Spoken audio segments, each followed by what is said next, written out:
Hi നമസ്കാരം. World കപ്പിന്റെ ആവേശത്തിലാണ് നമ്മളൊക്കെ അല്ലേ. അപ്പോൾ ഈ വേൾഡ് കപ്പിൽ നാം കാണാൻ ആഗ്രഹിക്കാത്ത കുറെ സങ്കടകരമായ കാര്യങ്ങളും നമ്മൾ കണ്ടു അല്ലേ. നമ്മളെ നെയ്മർ ജൂനിയറിന്റെ വിരമിക്കല്, അതുപോലെ തന്നെ ക്രിസ്ത്യാനോ റൊണാൾഡോയുടെ വിരമിക്കല്, ലുക്ക മോൺട്രിച്ചിന്റെ വിരമിക്കലൊക്കെ.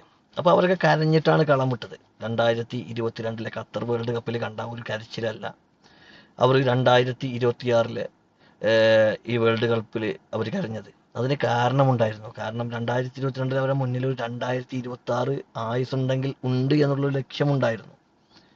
ഇപ്പൊ അവരെ മുമ്പിൽ മൊത്തത്തിൽ ക്ലോസ്ഡ് ആണ്. ഇനി അവർക്കൊരു ബാല്യമില്ല, അല്ലെങ്കിൽ ഇനി ഒരു വേൾഡ് കപ്പില്ല.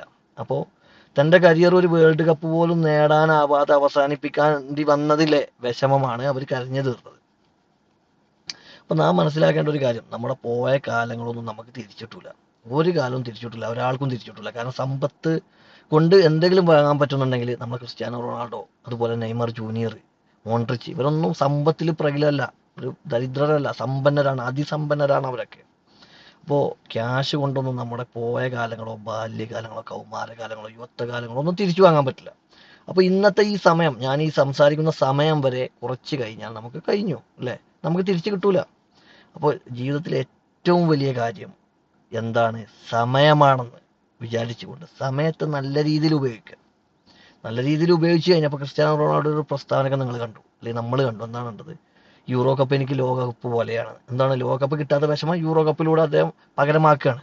പക്ഷെ അത് പകരമാക്കാൻ പറ്റുമെന്നല്ലാതെ പകരമാവില്ല. പകരമാകാൻ ആ സമയത്ത് ലയണൽ മെസ്സിക്ക് പറയാം, ഞാൻ എൻ്റെ കരിയറിൽ ഒരു വേൾഡ് കപ്പ് നേടിയിട്ടുണ്ട്. അപ്പൊ എന്താണ്, അപ്പൊ അദ്ദേഹത്തിന് പ്രായശ്ചിത്തല്ല, അല്ലെങ്കിൽ ഒരു സങ്കടം ഉണ്ടാവില്ല. കപ്പ് കിട്ടാത്തൊരു നിരാശ ഉണ്ടാവും, പക്ഷെ ഒരു തവണ പോലും കിട്ടിയില്ല എന്നുള്ള നിരാശ ഉണ്ടാവില്ല. അതിന് കാരണം എന്താണ്? അദ്ദേഹം ആ സമയം, അല്ലെങ്കിൽ ആ ടീം, 11 പേരടങ്ങുന്ന ടീം, ആ സമയം, കിട്ടിയ സമയം, അവസരം ഒന്നേ കിട്ടുള്ളൂ. ആ അവസരം നല്ല രീതിയിൽ ആര് വിനിയോഗിച്ചോ അവർക്കായിരിക്കും വിജയം. നമുക്ക് വേറൊരു അവസരം കിട്ടൂല.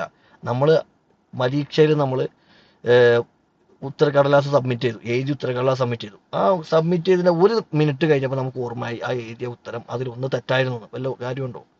ഇല്ല. നമ്മുടെ കയ്യിൽ ഇരിക്കുമ്പോൾ ആ സമയത്ത് മാത്രമേ അതിനൊരു കാര്യമുള്ളൂ. നമുക്ക് പിന്നീട് മനസ്സിലായിട്ടൊരു കാര്യമല്ല. അപ്പോൾ സമയം, അല്ലെങ്കിൽ ചാൻസ്, അവസരം ഒരു തവണ കിട്ടുള്ളൂ. ആ ഒരു തവണ നല്ല രീതിയിൽ വിനിയോഗിച്ച ഒരാൾക്ക് ജീവിതത്തിൽ വിജയിക്കാൻ പറ്റുള്ളൂ. അപ്പോൾ ജീവിത വിജയം സമ്പത്തിനെ മാത്രം അടിസ്ഥാനമാക്കിയല്ല, അവരുടെ എത്തിക്കൽ മൂല്യങ്ങളൊക്കെ ഉണ്ട്. പക്ഷെ സമ്പത്ത് നിർബന്ധമാണ്. സമ്പത്തില്ലെങ്കിൽ ജീവിതത്തിൽ നമുക്ക് സന്തോഷം കണ്ടെത്താൻ സാധിക്കില്ല.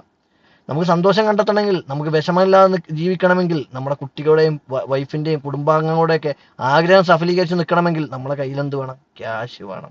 ക്യാഷ് ഉള്ളിടത്തേ എന്തുണ്ടാവുള്ളൂ? നനവുള്ളിടത്തെ പുല്ല് മുളക്കു പറഞ്ഞ മാതിരി ക്യാഷ് ഉള്ളിടത്തേ എന്തുണ്ടാവുള്ളൂ?